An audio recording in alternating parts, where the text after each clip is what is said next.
Muy buenas tardes con todos y francamente para mí es un honor el ser invitado por la Sociedad Peruana de Medicina de Emergencias y Desastres. Qué gusto con la doctora Rosa que me ha hecho la presentación y la introducción, ¿no? a esta nueva conferencia, ¿no? Consignada para el día de hoy, viernes 6 de junio, que vamos a hablar acerca de lo que es el manejo avanzado de la vía aérea en emergencia, las mejoras prácticas en intubación y el control de la vía aérea difícil. Yo soy el doctor Ítalo Rodríguez Tejeda, médico especialista en medicina de emergencias y desastres del Hospital Nacional Hipólito Unanue. Bastante, digamos, apasionado en el manejo de la vía aérea. También, digamos, enseño, instruyo también esto y bueno, vamos a poder compartir un poco de conocimiento, experiencia acerca de este tema. Es importante declarar que no tengo ningún conflicto de interés, salvo que yo pertenezco a este centro de entrenamiento que brinda cursos en vía aérea como capacitación, que se llama Airwaysen, pero obviamente no tiene ningún fin comercial, nada de ello, excepto que es un centro netamente educativo. Vamos a ver en las diferentes diapositivas de esta ponencia marcas de ciertos equipos como videolaringoscopios, filobroncoscopios. En realidad no tenemos mayor predilección con alguna de ellas. Es más, trabajamos prácticamente con todas las casas comerciales, tanto aquí en Perú como algunas que también son internacionales, así que por ese lado no tenemos ningún problema. Bien, ¿qué agenda vamos a ver el día de hoy?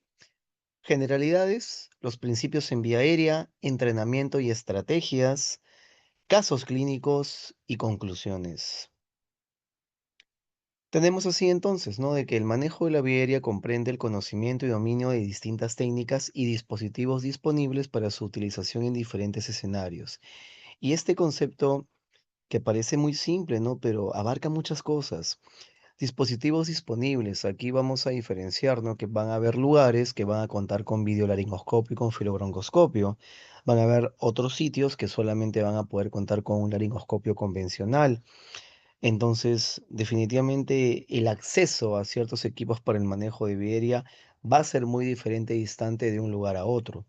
Lo mismo como estar en un escenario tipo shock trauma, un área de UCI, hospitalización, un área de cuidados intermedios o sala de operaciones tranquilamente. Entonces es importante ello. Es importante, ¿no? Digamos, mencionar que el manejo de la vía aérea requiere decisiones rápidas, precisas, sobre todo cuando estamos en un contexto de emergencia. Es importante mencionar que estos pacientes críticos que nosotros manejamos en el día a día pueden perder la vida en tan solo pocos minutos. Y la mayoría de veces, pues no tenemos mucho tiempo para poder pedir la ayuda, quizás de otro profesional con mayor experiencia o que nos traigan algún equipo convencional, etcétera, ¿no? Entonces, es importante, pues, un profundo conocimiento teórico, el entrenarse en habilidades técnicas, destrezas manuales individuales en equipo y sobre todo, ¿no? El de poder nosotros conocer y estar a la vanguardia de la tecnología con la cual hoy en día se está manejando.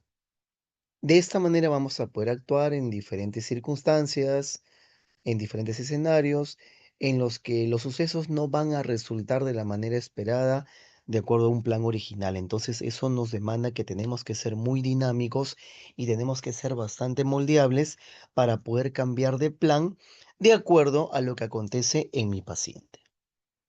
Entonces, viene la gran pregunta y la gran interrogante. ¿Manejar la vía aérea es fácil? ¿A qué le llamamos vía aérea difícil? ¿Existe como tal una vía aérea difícil?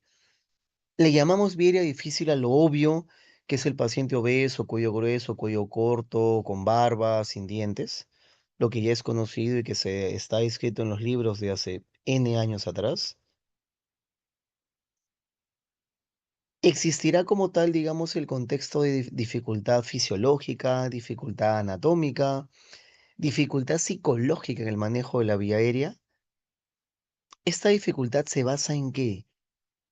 Una dificultad, digamos, per se ya conocida por todos. Porque si yo tengo un paciente, digamos, que tiene condición anatómica, fisiológica, que me demanda cierta dificultad, pues yo voy a ese caso a enfrentar, a abordar a ese paciente con mis mejores equipos y me voy a hacerlo en el mejor intento al primer intento.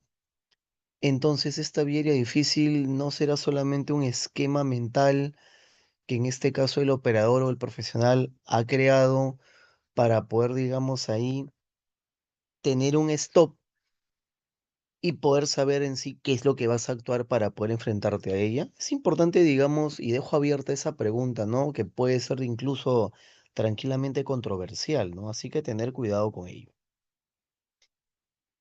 Es importante que el objetivo, ¿no? De manejar una vía aérea es simplemente el que el paciente se pueda mantener con una buena oxigenación y ventilación y evitando, pues, ¿no? Que no se broncoaspire. Eso, el objetivo de la vía aérea es la oxigenación en el paciente. Si finalmente la intubación falla o algún procedimiento falla, el paciente no va a morir por no poder ser intubado. El paciente va a morir porque no le llega oxígeno y probablemente por su condición clínica necesita ser invadido, por ende necesita ser intubado, con algún equipo X que uno pueda, digamos, utilizar o desarrollar. Entonces es importante, digamos, que uno se entrene en ello y que tenga claro de que van a haber muchas formas de poder entregar oxígeno a los pacientes. Acá tenemos, por ejemplo, de Protected Airway este esquema que nos ponen en el lado derecho. La intubación como tal, que puede ser hecha, pues, ¿no? Con el laringoscopio convencional, con un videolaringoscopio, incluso con un fibrobroncoscopio.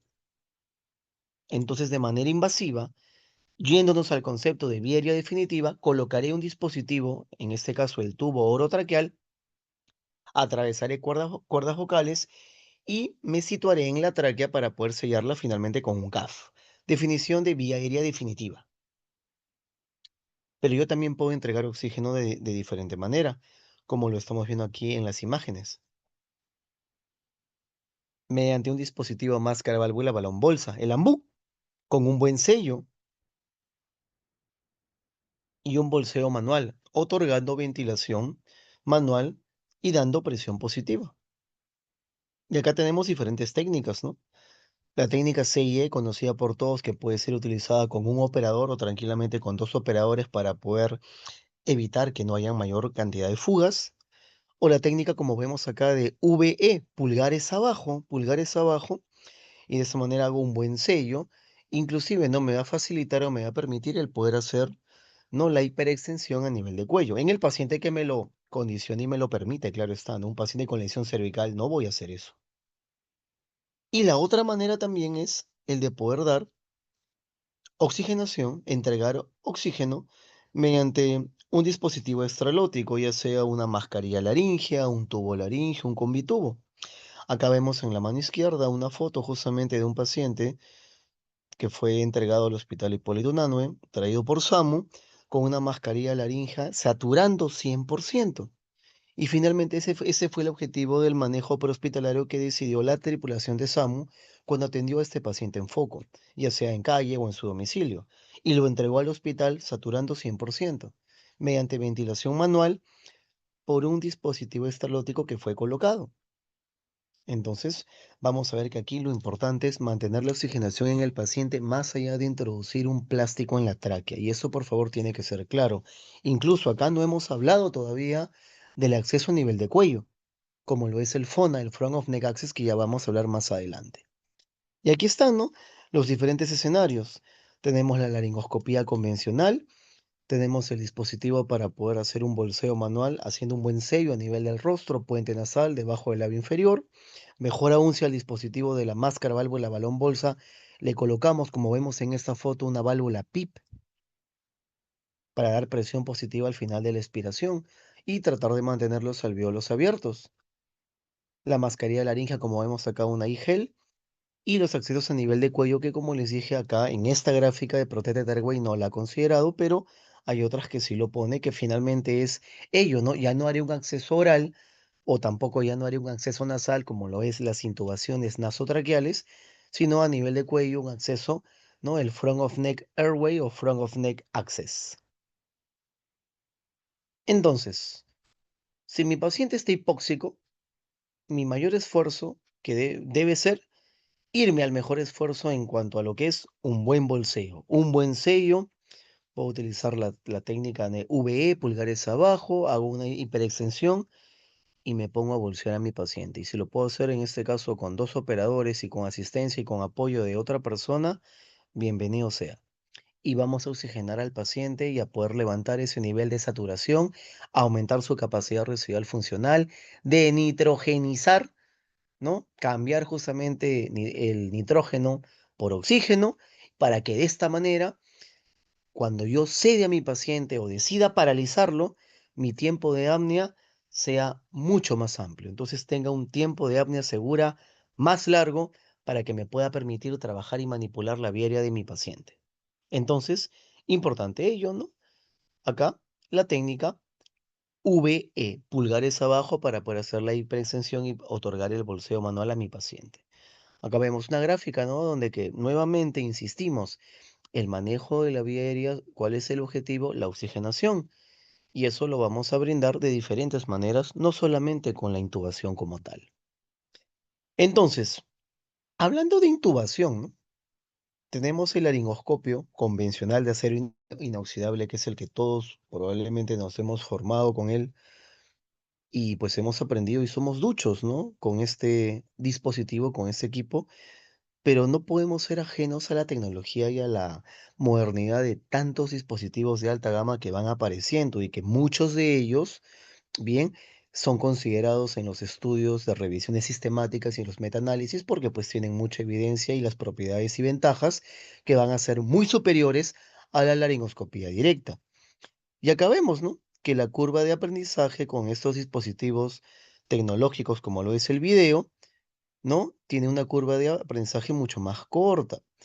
Ahora, es importante también que esto debe ser enseñado y no se debe emplear por primera vez. Eso también es importante mencionar. O sea, yo no puedo, digamos, sola y únicamente utilizar el dispositivo como lo es el videolaringoscopio para ese único paciente que me va a tocar en algún momento de mi guardia, ya sea de aquí en ciertas semanas o meses, con dificultad, ya sea anatómica o fisiológica.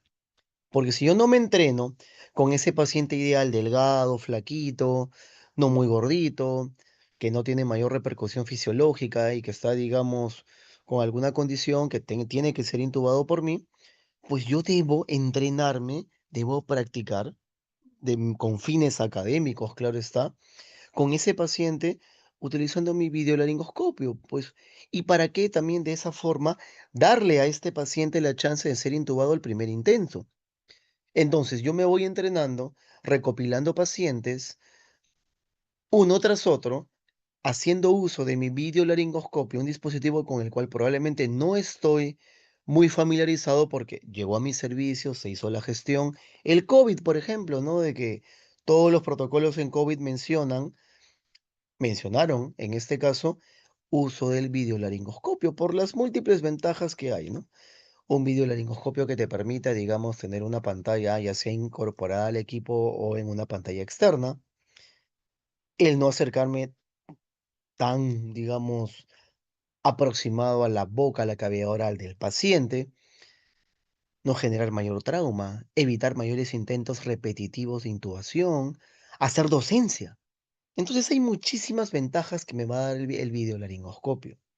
Ahora, definitivamente también, e insisto en ello, si no nos entrenamos, nos podemos obstaculizar nosotros mismos. Hay ciertas desventajas también en los equipos porque vamos a ver de que las hojas y las palas, ¿no? que utilizan los videolaringoscopios, la mayoría de ellos, que es en este caso descartable, pueden tener una angulación un poco diferente a la cual estamos acostumbrados nosotros. Y eso sí nos puede conllevar a dificultad y finalmente a no lograr la intubación en el paciente.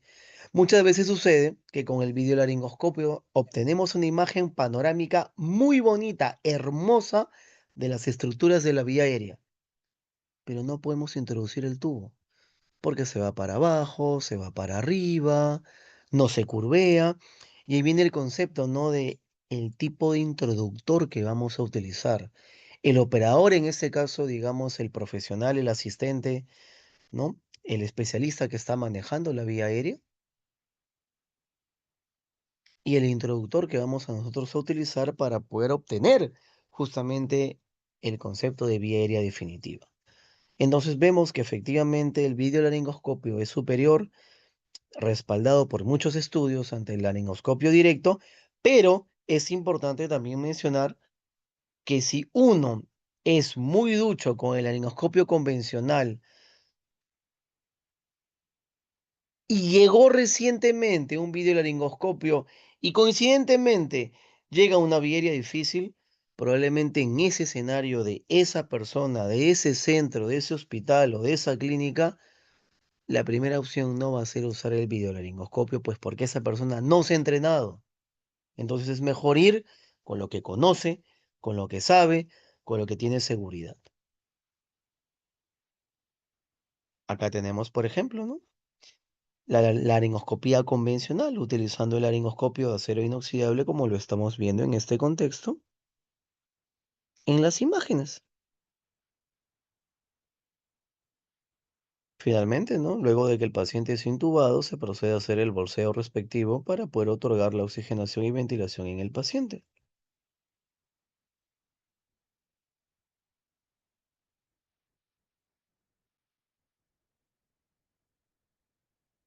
Así como hicimos la laringoscopía directa con el laringoscopio de acero inoxidable convencional, acá tenemos diferentes tipos de videolaringoscopios para poder permitirnos hacer la laringoscopía indirecta. A la cabeza en los metaanálisis y en los estudios tenemos el GlazeScope para la mano izquierda, que utiliza palas descartables, entre ellas diferentes formas y tamaños. El GlazeScope tiene la pala hiperangulada, tiene una pala en este caso Mac, tiene hoja recta y de diferentes formas. Y al medio tenemos aquí el Karstors, que es el CIMAC. Es en realidad, por decirlo de una manera, el número uno equipo utilizado, ¿no? En los metaanálisis en diferentes países para poder optar por una vía aérea. ¿Qué peculiaridad tiene? Es que la hoja del CIMAC, del Karstors, es prácticamente la hoja del laringoscopio convencional. Entonces, por eso es que el operador se siente muy cómodo porque lo que cambia ahí principalmente es pues la imagen que puede ser, digamos, extrapolada a un monitor externo. Y la resolución por el tipo de lente que utiliza este equipo es buenísima. Entonces es una recomendación top A1 y definitivamente acá el factor, digamos, que juega en contra es el costo, definitivamente. A la derecha tenemos los equipos que tienen la pantalla incorporada, ¿no? En el dispositivo, como lo es el BB Max, el King Vision, el Pentax. Algunas de estas hojas inclusive tienen un canal para poder calzar el tubo previamente sin la guía, como lo hay también otros videolaringoscopios que tienen en este caso, ¿no? La hoja, la pala, sin canal, con lo cual uno pues permite hacer la videolaringoscopía para posteriormente la introducción del tubo a través de cuerdas vocales en tráquea. Importante ello. En el COVID, el doctor Bernabé, un anestesiólogo, bien, él patentó este equipo, ¿no? De un videolaringoscopio con doble canal, tanto para intubar como para poder aspirar, ¿no? ¿Y qué se hizo? Se utilizó un cable de boroscopio, que es un cable industrial en realidad, y lo posicionó y lo acopló a una hoja, o a un equipo, mejor dicho, hecho con impresión 3D, que fue el diseño que el doctor Bernabé hizo. Inclusive tuvo varios modelos previos, ¿no? Se basó de King Vision, se basó de AirTrack y de diferentes equipos para poder, en este caso, lograr crear este videolaringoscopio, llámese, digamos, un tanto artesanal, ¿no? Que es de doble canal y de doble aspiración, el videolaringoscopio Bernabé, ¿no? Que lleva su apellido. Inclusive acá hay unas imágenes reales que en el Hospital Hipólito nosotros conseguimos el mismo cable, el boroscopio, y lo acoplamos a un laringoscopio. Le quitamos el foco, la luz, y lo acoplamos, quitamos las pilas del mango también e hicimos un laringoscopio con la utilización de este cable, este boroscopio. Hicimos un video laringoscopio artesanal del servicio. Ya al centro y a la mano derecha está el equipo Bernabé. Acá los residentes en ese entonces, muchos de ellos ya asistentes ahora, están haciendo una intubación y han conectado el equipo a un celular de uno de ellos y están observando y viendo en este contexto las estructuras de la vía aérea para poder ingresar. Y vemos ahí, ¿no? Miren qué bien se ve, miren cómo el tubo se va aproximando, el tubo orotraqueal, de manera progresiva, hasta que finalmente ingresa a través de cuerdas vocales. Ya, por ejemplo, combinando técnicas o, digamos, dispositivos más avanzados, como por ejemplo en el Hospital Loaiza, ellos cuentan, ¿no? Con el endoscopio portátil, ¿no? El fibrobroncoscopio llamado Ambuescope, que permite inclusive hacer acá procedimientos como estamos viendo en la imagen, inclusive, ¿no?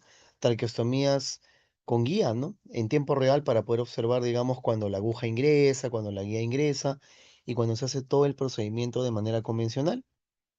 Ahí estamos, ¿no? Ven ahí, se está haciendo la limpieza a nivel de cuello para poder ingresar y por el tubo orotraqueal se ha introducido el endoscopio para poder hacer la visualización y, digamos, la monitorización en tiempo real de todo este procedimiento. Abajo una imagen antigua del Hospital Hipólito, ¿no? Donde un paciente intubado se estaba haciéndole la fibrobroncoscopía porque era una quemadura en vía aérea y se quería explorar si es que había o no quemadura en vía aérea como tal. Fue negativa y finalmente el paciente pasó ya al área de quemados, ¿no? Bueno, no, en el Hospital Hipólito no hay un área de quemados, pero pasó a hospitalización a cargo ya de cirugía plástica. Entonces pueden ver cómo se combinan muchas técnicas, ¿no? APBNI es la Asociación Peruana de Broncología y Neumología Intervencionista, justamente brinda, ¿no? Capacitaciones del step by step, ¿no? El paso a paso para que uno pueda ir familiarizándose con las estructuras anatómicas de vía aérea y finalmente poder lograr la intubación, incluso, ¿no? En fibrobroncoscopía, ya la exploración, en este caso, ¿no? Bronquial, la segmentación bronquial como tal. Hay, por ejemplo, aplicaciones como esta acá, es una app, el Airway X, que la podemos bajar, encontrar en nuestros smartphones, donde también tiene acá toda la escenografía, digamos, de lo que es el uso de un fibrobroncoscopio. A la izquierda está el introductor, que es el que va a ir justamente ingresar a cuerdas vocales. A la derecha vemos ahí el mango, ¿no? Con las funciones vitales arriba. Y de esa manera uno puede ir haciendo giros, derecha, izquierda, movimientos de flexión y extensión para poder ir ingresando ya sea por cavidad nasal o por cavidad oral. Y APBNI, ¿no? Nos da 4 pasos resumidos para poder tranquilamente uno guiarse, ¿no? Hay más pasos, definitivamente, ¿no? Pero primero ubiquemos la úvula, que ahí la estamos viendo. Bien, ingresemos y progresemos. Vamos a ver epiglotis, ¿no? Entonces, en ese contexto, no hay que ir hacia la vallécula, hacia arriba, sino un tanto hacia abajo. Ya vimos epiglotis, paso 2. Paso 3, veamos cuerdas vocales. Bien, metámonos a la glotis. Bien, ahí podemos ver inclusive, ¿no? En el paso 3 los cartílagos aritenoides, corniculados, los pliegues vestibulares, las cuerdas vocales y todo el esófago por abajo, ¿no? Y punto 4, ya una vez que hemos ingresado, ¿no? A cuerdas vocales, vamos a estar en el primer anillo traqueal y en los siguientes, hasta llegar finalmente a carina y de esa manera seguir entrenándonos con la introducción de este equipo que definitivamente, ¿no? Va a demandar ya una mayor curva de aprendizaje. Entonces, partiendo de ello, es importante no olvidar los principios de manejo de vía aérea cuando estamos ante un paciente que requiere ser invadido o requiere que uno le pueda otorgar oxigenación, ventilación, porque probablemente por sí mismo la condición del paciente no lo permite. Priorizar la oxigenación. Entonces, acá es importante mencionar y recalcar que cuando tenemos un paciente que desatura, no nos emocionemos de manera incorrecta en querer meter el tubo para estar tranquilos con nuestra conciencia. No, lo que debemos hacer es todos los esfuerzos dirigidos a poder levantar ese nivel de saturación. La mayoría de veces lo vamos a poder hacer. Hay ciertos casos donde probablemente condiciones clínicas del paciente o etcétera, tendremos que estar un poco más forzados a actuar, pero aquí lo importante es dar oxigenación al paciente. Eso es lo que debe ser nuestra prioridad. Si lo logramos mediante un dispositivo extraglótico, en muy buena hora. Si lo logramos con un tubito de mayo y bolseo manual con el dispositivo máscara, válvula, balón, bolsa, genial, pero no olvidemos de dar oxigenación a nuestro paciente. No precipitarse, ¿no? Reanimar antes de intubar, el mismo concepto, ¿no? O sea, no porque mi paciente, por ejemplo, satura 85 y yo estoy tratando de poder preoxigenarlo, llevarle una saturación un poco más alta y al contrario, el paciente, por ejemplo, vomita, la saturación cae, pues yo ahí y de la misma manera tengo que asegurarme en poder dar mi mayor esfuerzo para que esa oxigenación suba. Probablemente podré colocar un dispositivo extraglótico, mejoraré de una manera u otra el tema de la saturación mediante un bolseo manual, pero es importante ello. Y no precipitarse, ¿no? O sea, no intubar una vez, dos veces, tres veces, cuatro veces, ¿no? Albert Einstein nos dice, ¿no? De que la definición de locura es que uno haga lo mismo una vez, dos veces, tres veces y haga lo mismo esperando un resultado diferente. O sea, si estás haciendo lo mismo, no vas a esperar un resultado diferente. Entonces, por favor, importante ello. Reanimar antes de intubar. Si mi paciente está con acidosis metabólica severa, idealmente voy corrigiendo, ¿no? Conjuntamente el estado acidótico de mi paciente. Si mi paciente está en shock, está hipotenso, bien, voy corrigiendo ello. Si voy a utilizar sedación, paralizantes, la mayoría de mis medicamentos hipotensan.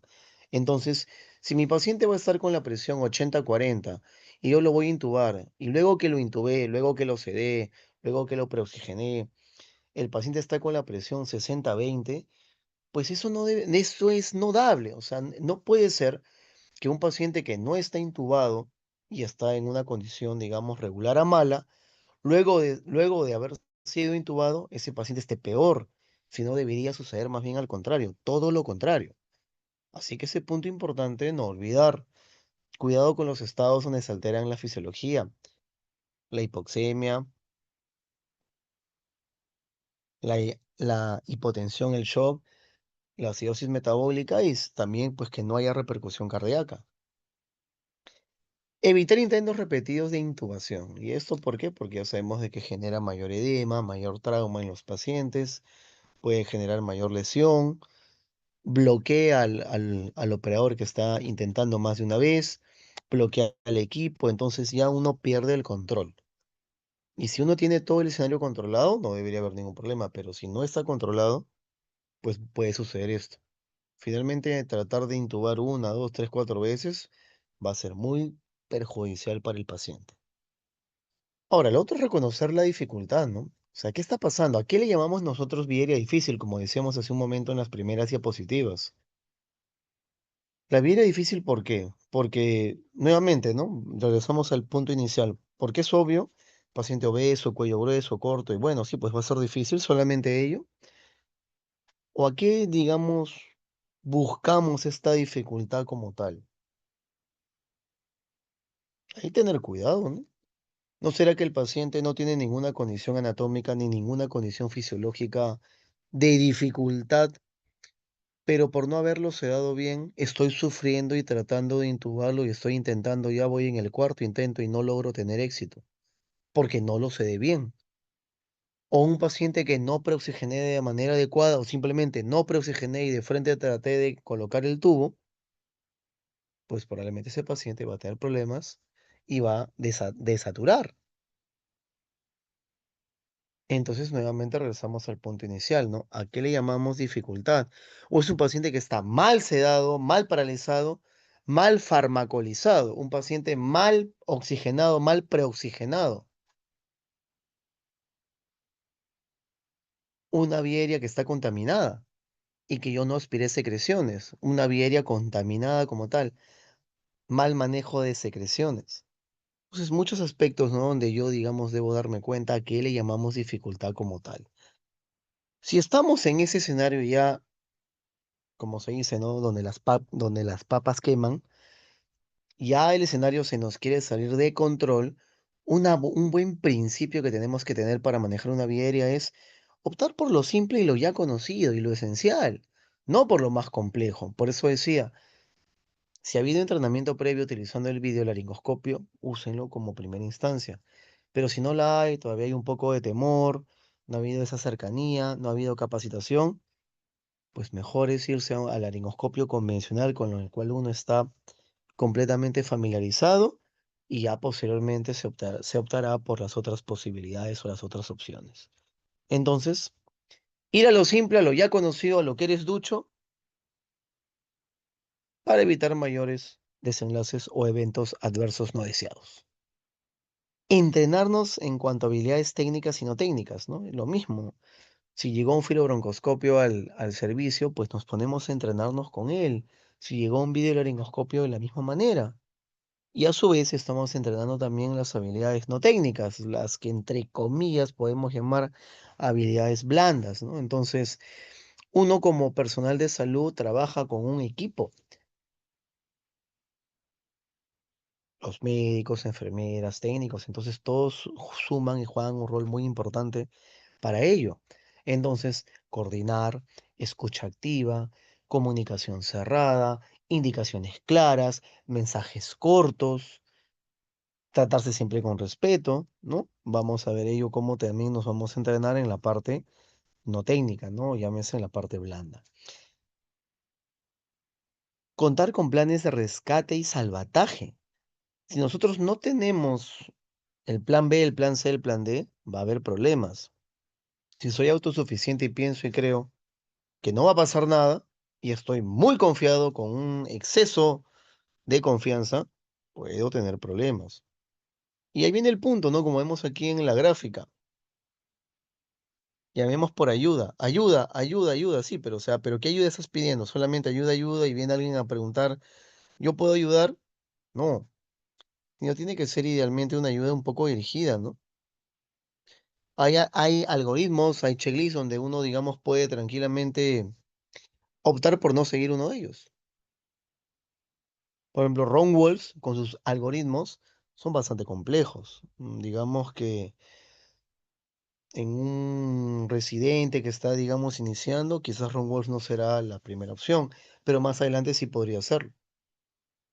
Como por dar un ejemplo, ¿ah? Los algoritmos de la DAS, los planes, plan A, B, C y D, es una opción también. O el enfoque Vortex, ¿no? Que es un poco más resumido, que es mantenga al paciente oxigenado siempre en la zona verde. También, muy buena opción, ¿no? Entonces, estos principios en vía aérea, por favor, no deben cambiar. Prioricemos la oxigenación, no precipitarnos, reanimar antes de intubar, evitar intentos repetidos de intubación, reconocer la dificultad, optar por lo simple esencial, entrenar las habilidades técnicas y no técnicas y contar con planes de rescate y salvataje. Tenemos así entonces, por ejemplo, ¿no? Un paciente que me atrevería a decir, ¿no? Prácticamente en nuestro día a día, ¿no? Que vienen hipotensos, inestables hemodinámicamente. Entonces, ese escenario caótico es el que uno tiene que, pues, tratar de transformarlo, llevar a un ambiente, un escenario, digamos, que el paciente no esté con esas funciones tan alteradas, ¿no? Entonces, ello, vayamos reanimando entonces.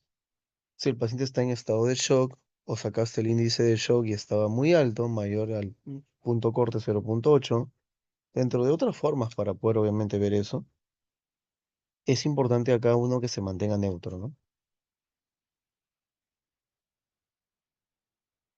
Ir corrigiendo, ya estás indicando los fluidos, ya el R3, el R2 se está colocando en la mesa para poner el catéter venoso central.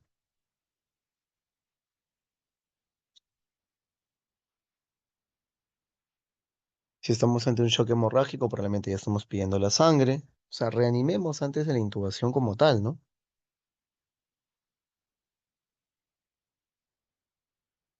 Así que va a ser importante, digamos, la optimización previa.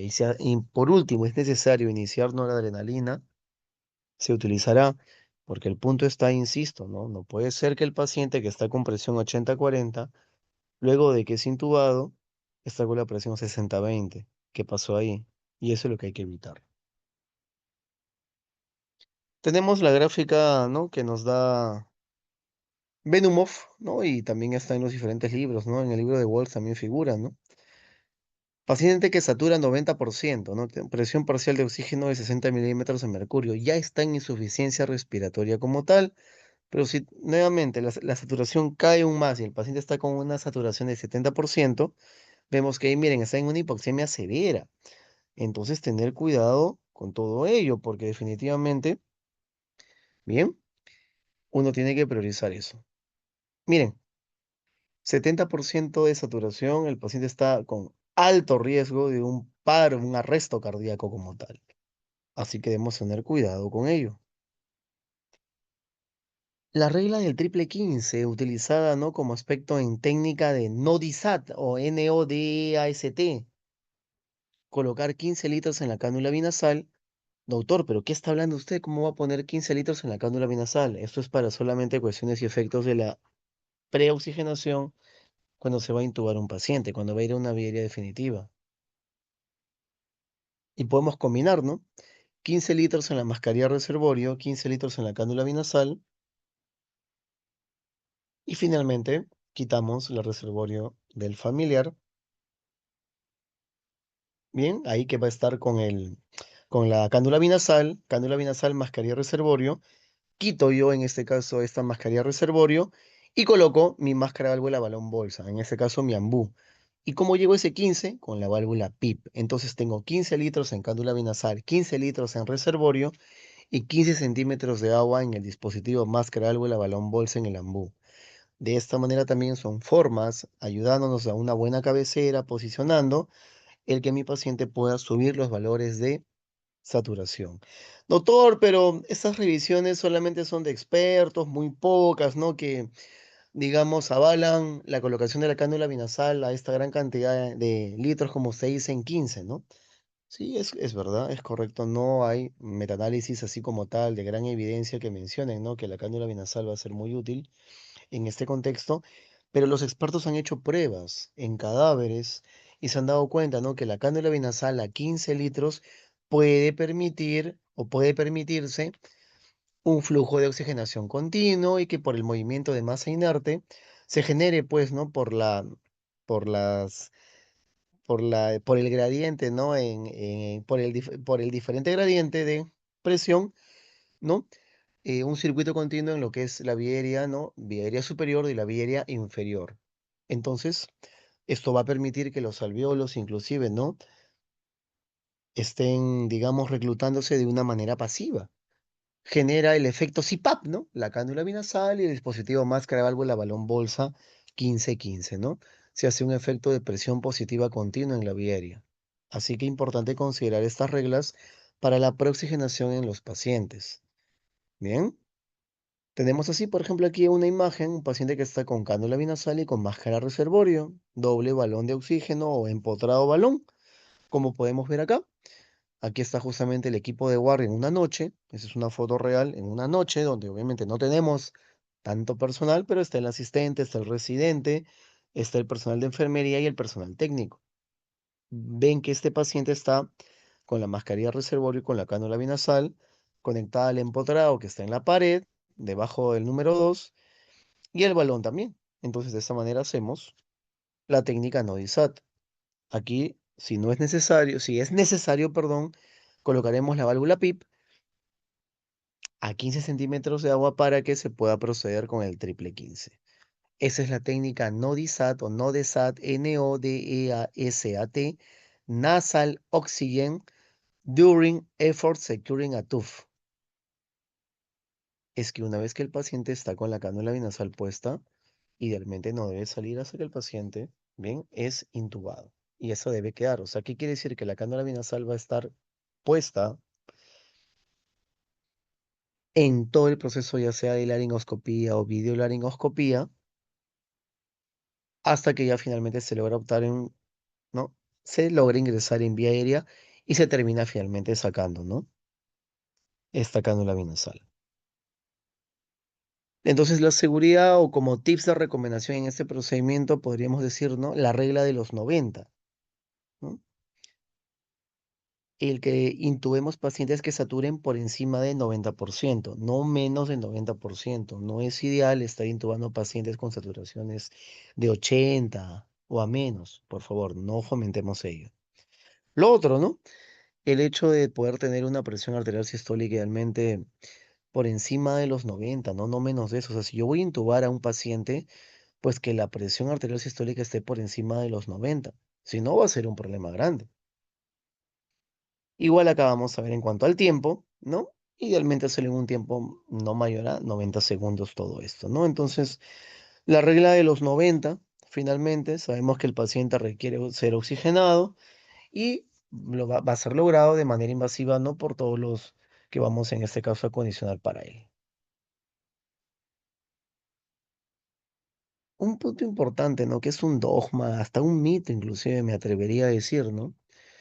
Que muchos colegas han inclusive enseñado de esta forma, ¿no? Si no visualizas las cuerdas vocales es mejor que no intubes. Es correcto ello en parte,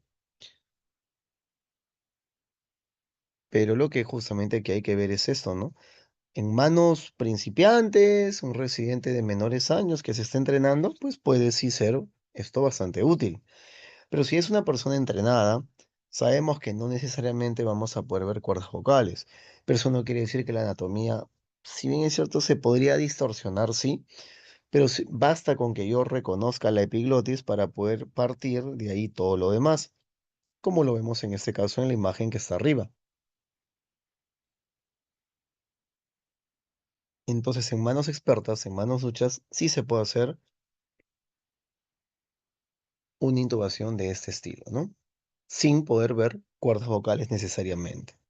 Así que, como dice acá en el cuadro de la derecha, el azul, keep calm and find the epiglottis. Es mantente controlado, tranquilo y busca la epiglottis. Ubícala para que partiendo de ahí venga todo lo demás. Hay una técnica que es la técnica EBLI para hacer laringoscopía progresiva. E de epiglotoscopía, ¿no?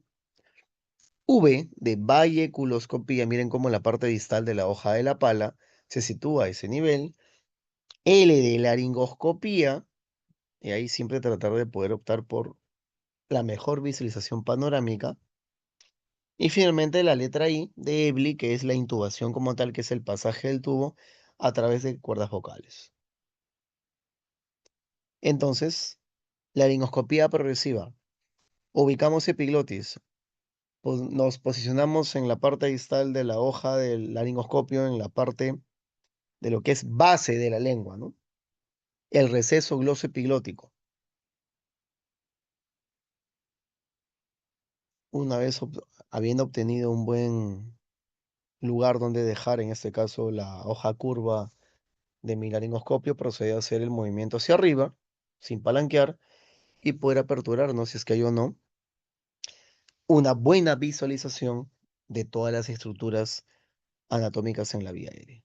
Finalmente, el paciente va a terminar siendo intubado, donde se pasa el tubo, y de esa manera se hizo la laringoscopía progresiva. Para todo lo que hemos mencionado es importante, ¿no? Entonces que nosotros nos entrenemos. Tenemos así, ¿no? Una secuencia mental del control de vía aérea que pertenece, ¿no? a nuestro programa de entrenamiento de vía aérea Airwaysen, ¿no? Donde está resumido en 6 pasos. Esto ha ido obviamente evolucionando en relación al tiempo, ¿no? Primero decidamos si el paciente va a ir o no a una intubación. Y si es así, pues, ¿qué criterios tiene, no? ¿Son criterios de UCI? ¿Sus mnemotecnias que ellos usan, la Macocha y la Montpellier? ¿Será algún criterio de intubación anestesiológico por el contexto del paciente? ¿O será los criterios de intubación de emergencia, ¿no? Probablemente que ha sido uno de ellos, ¿no? Falló la permeabilidad, falló la parte respiratoria o la evolución clínica previsible, ¿no? El paso 2 es evaluar e identificar ante qué dificultad estoy, hemos dicho. ¿Es dificultad anatómica, fisiológica o psicológica? Entonces, eso es lo que vamos a ver. ¿El paciente tiene impacto anatómico? Obeso, barba. El impacto fisiológico, pues ahí, digamos, yo me voy a quedar para poder primero evaluar si hay o no esta vía aérea difícil. Paso 3. ¿Qué algoritmo voy a utilizar? Mire ya los algoritmos de United Kingdom, ¿no? De la DAS. Me quedo con los algoritmos de Walls o nos pasamos al enfoque Vortex, ¿no? Entonces, por ahí va. El paso 4 tenemos ahí, ¿no? Que seleccionar la técnica. Si va a ser un FONA, si voy a darle secuencia rápida, secuencia retardada, asistida con fármacos, uso de ketamina o paralizante en este caso, ¿no? O va a ser una intubación despierta, un awake intubation. Bien. Ya como la sección operativa, hasta ahí llega todo lo que es la sección de planificación. Pero ya la parte operativa quiere justamente la ejecución de ello, ¿no?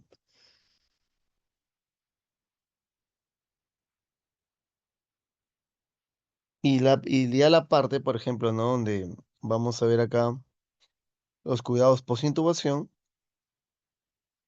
idealmente en el paso 6 donde vamos a ver ahí, ¿no? Cómo está yendo el control y monitoreo del tratamiento de las complicaciones, inclusive un protocolo, ¿no? De sedación analgesia.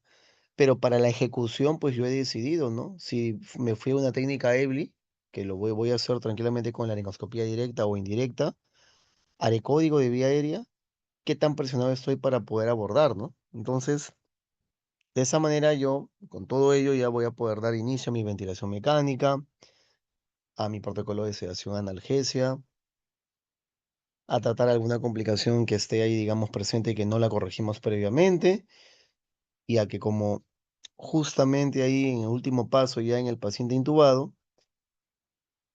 ya pueda, digamos, en este caso ser monitorizado probablemente a futuro en una unidad de cuidados intensivos. Tenemos así entonces un checklist, quién va a estar de líder, quién va a estar como primer intubador, segundo intubador, quién va a mesa de vía aérea, quién va a los medicamentos, quién va al registro, todo idealmente. Y tenemos acá pues, ¿no? Nuestro checklist, quién está de primer intubador, quién es segundo, quién es el líder, quién inmoviliza columna,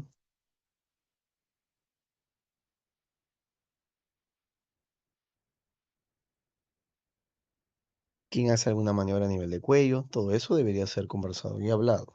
Bien, el check-in final o el checklist final, ¿no? Todos saben lo que tienen que hacer, algo que no hayan mencionado. Ok. Los medicamentos ya están listos, rotulados o no. El equipo fue chequeado y estaba operativo. O no lo está. Así que importante todo eso que nos vamos a tener en consideración. Y nadie tiene que aprenderse, pues no definitivamente los fármacos de memoria, para nada. Por eso uno ahí puede tranquilamente seguir con las cartillas. Así que ahí está todos los medicamentos inductores, bloqueantes, ¿no? Y las drogas, ¿no? Tiopental, ketamina, propetomidate, midazolam, rocuronio, susametonio, becuronio, ¿no?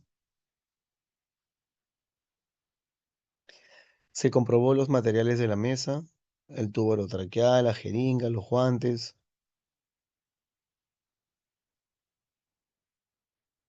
para que finalmente poder también estar ante un equipo de vida difícil de rescate, ¿no? Otro laringo, traigo mi laringoscopio con el cual yo siempre, digamos, he hecho intubaciones porque tiene luz LED y la luz LED es muy potente y ya me acostumbré a él, bueno, lo puede traer, no hay ningún problema.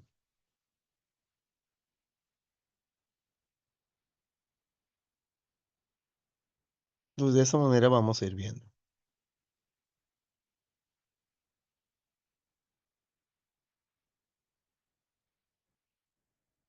Esas imágenes son del centro anteriormente en donde nosotros nos entrenábamos, ¿no? Y hay mucho cariño aquí está, ¿no? Que es el grupo MAVE de la entidad PLST, ¿no? De los Provision Life Support Trainers, ¿no? Y miren aquí qué importante es en relación al plan, ¿no? La intubación orotraqueal con la laringoscopía directa, ¿no? Utilizar un dispositivo óptico, ya sea un videolaringo o un filobronco, para de esta manera poder ingresar.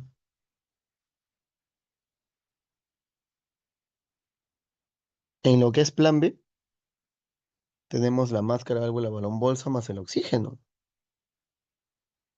Y en el plan C estamos con un dispositivo extraglótico, ¿no? De esta manera. Acá miren, y el plan D ya es el Front of Neck Airway o Front of Neck Access, ¿no? En este caso, los accesos que vamos nosotros a poder lograr a nivel de cuello.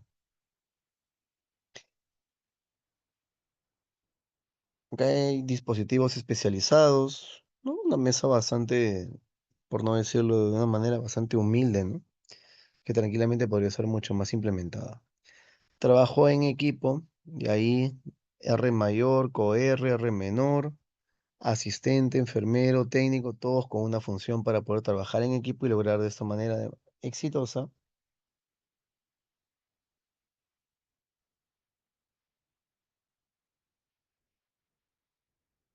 esta gestión de vía aérea, ¿no? Gestión exitosa en el manejo de vía aérea. Acá, por ejemplo, es una imagen también durante el COVID, ¿no? Vemos ahí video laringo, laringo convencional, los tubos, tubo de mayo, buggy, jeringa, cánula de succión y dispositivo máscara, válvula, balón, bolsa, ambú y los filtros respectivos, ¿no? Vamos a ver ahí los casos clínicos. Un varón de 32 años que ingresa con más de 300 kilos de peso. Es una persona enorme que rompió la cama de shock trauma, rompió la cama de UCI, rompió la cama de hospitalización cuando salió de UCI. Las tres camas las rompió. Y este paciente pues fue todo un reto manejarla bien, un paciente que estaba desaturando en mal estado. Entonces optamos por darle lidocaína en spray, colaboró para qué, y procedimos a hacer una laringoscopia que le hizo en este caso el R3, ¿no? En ese entonces ya ahora asistente. Ahí está finalmente, incluso, ¿no? Uno de los residentes entabló amistad con este paciente y hasta ahorita suelen escribirse, todo ya está ya de alta, ¿no? Entonces, importante ello, mediante la intubación despierta, sin quitarle los reflejos protectores de la vía aérea, sin quitarle, ¿no? Aquella tonicidad, es importante, ¿no? Miren ahí, ya está como despidiéndose. Y el paciente fue un éxito, ¿no? Porque cuando llegó, pues, la persona con una obesidad mórbida bastante grosera, ¿no? Pero que finalmente se pudo en ese caso optar por obtener una vía aérea definitiva. Otros casos, otros escenarios. Acá tenemos, ¿no? Por ejemplo, ello, ¿no? Un paciente que está con indicación de irnos a una vía aérea definitiva, ¿no? Miren cómo inclusive acá se hace la inmovilización cervical, ¿no? Vemos ahí cómo se hace la fijación de cabeza, la fijación de lo que es cabeza, que es importante, ¿no? Entonces, ahí sumamos un punto más, que es el trauma lesión cervical. De la misma manera acá, ¿no? En lo que es el FONA.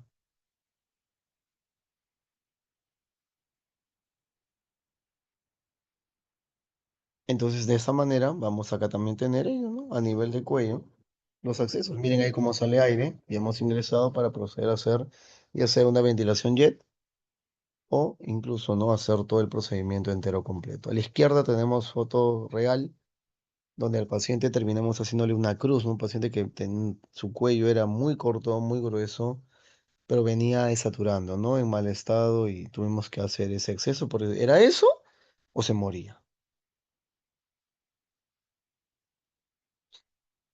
Uso de la guía Boogie de un operador, dos operadores, también importante para poder ahí mencionar ello. Evitar hacer palanqueo.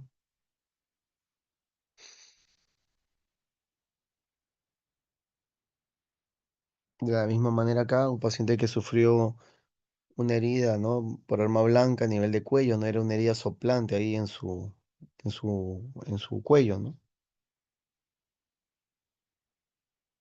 Inclusive sale ahí el tubo un poco rojizo, ¿no? Probablemente con rasgos sanguinolentos, ¿no?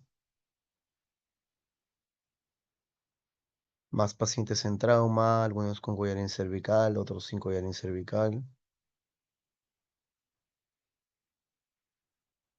Esta paciente, ¿no? De que le dimos un manejo avanzado de vía aérea en el contexto, ¿no? De tener una tumoración a nivel de lo que es maxilar inferior, ¿no? Paciente pequeñita, tenía sus jorobitas, su lordosis, sifosis,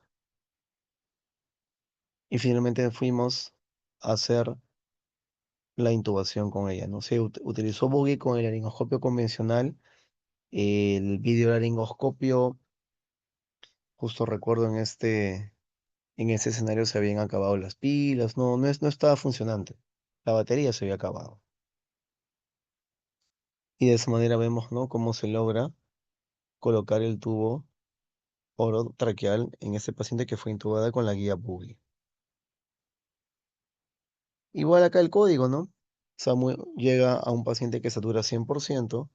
Nosotros ya en la parte intrahospitalaria sacamos el dispositivo extralótico y calzamos el videolaringo.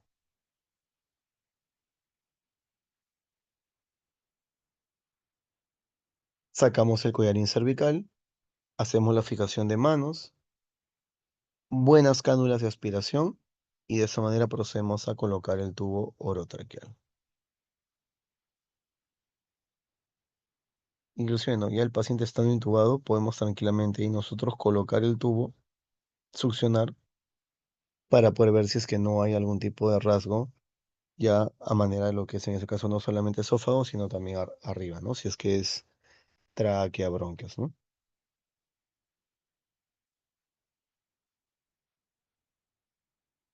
Igual acá, código de vía aérea, primer intubador, segundo intubador, quien asiste, quien apoya, enfermero, técnico y el asistente. Todos en ese caso para manejar la vía aérea. Fibra óptica Boogie, bueno, tenemos acá, ¿no? Paciente lo hemos intubado con guía Boogie.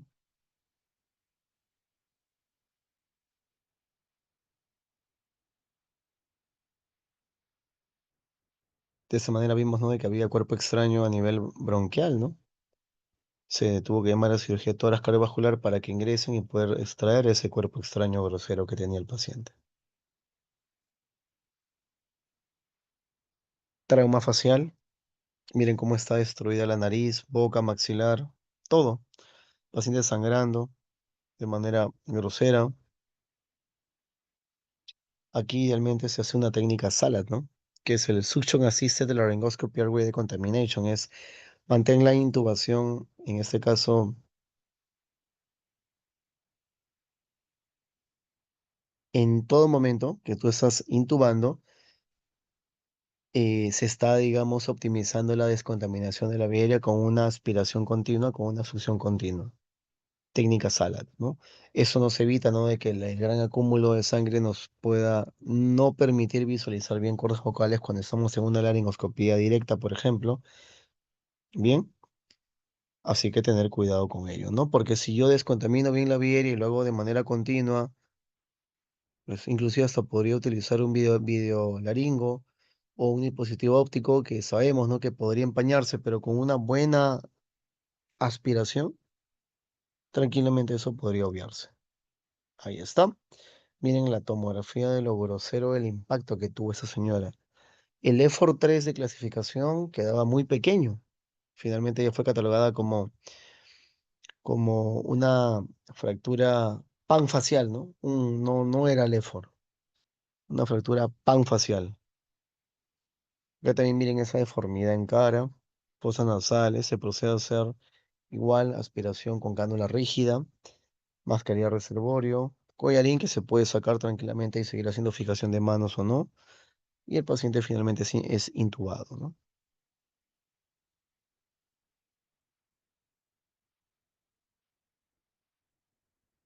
Acá también tenemos lo mismo, ¿no? Un paciente que vino con una epistaxis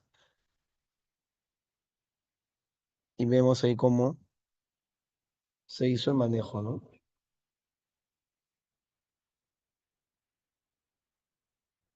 Miren cómo la cánula de succión rígida siempre estuvo presente.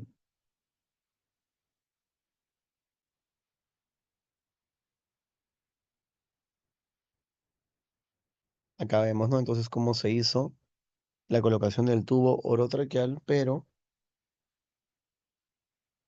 optimizando y teniendo en todo momento la aspiración continua. El COVID, donde por ejemplo en el caso de mi hospital llegó el videolaringoscopio Magraf, que es el que sale en la foto, y de esa manera se comenzó a hacer intubaciones con ese dispositivo, ¿no? Como conclusiones podemos mencionar entonces que una óptima planificación de la estrategia que se utilizará de manera individualizada en cada paciente definirá el éxito en el manejo de la vía aérea. Debemos tomar las cosas con calma, seguir un método, estar presto a escuchar, comunicarnos, pedir una correcta ayuda y utilizar otros medios van a poder, no marcan esta diferencia. La simulación clínica al momento es la mejor herramienta para entrenar e incrementar nuestra performance en el uso de nuevos dispositivos tecnológicos y permitirnos también el control de habilidades técnicas y no técnicas. Muy bien. Aquí una foto, ¿no? Del año pasado del Congreso de Emergencia en Argentina, que estábamos con el doctor Richard Levitan, ¿no? Uno de los top a nivel mundial del manejo de vía aérea. Bueno, son mis datos y de todas maneras yo les agradezco, ¿no? Por la invitación y por la presentación y estaría pues presto, ¿no? A poder contestar preguntas y de no ser el caso, igual pueden escribirle al chat y yo podría, ¿no? Hacerles llegar la respuesta momentos posteriores. Entonces, muy bien, eso sería todo. Igual nuevamente agradezco a la Sociedad Peruana. Muchísimas gracias a la autora Rosa, mi QR que me ha presentado y a todos los demás por estar en línea.